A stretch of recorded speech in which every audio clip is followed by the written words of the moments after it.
From this to this.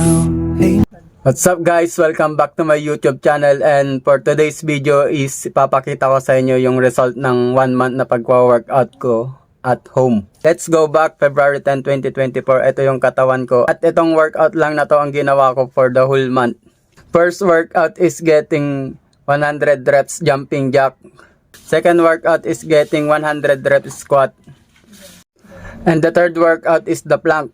Sa workout na to guys, nasa sa inyo kung gaano katagal yung gusto nyong kunin. I do that 3 workout 4 times a week, and in the 4th week, I upgraded the squat into jumping squat para mas nakakapagod siya. Then, nag-add ako ng isang workout which is this push-up.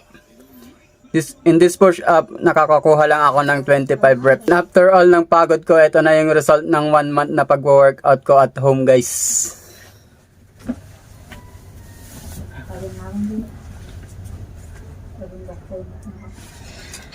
Dami ko nang natunaw na taba guys. Thank you for watching.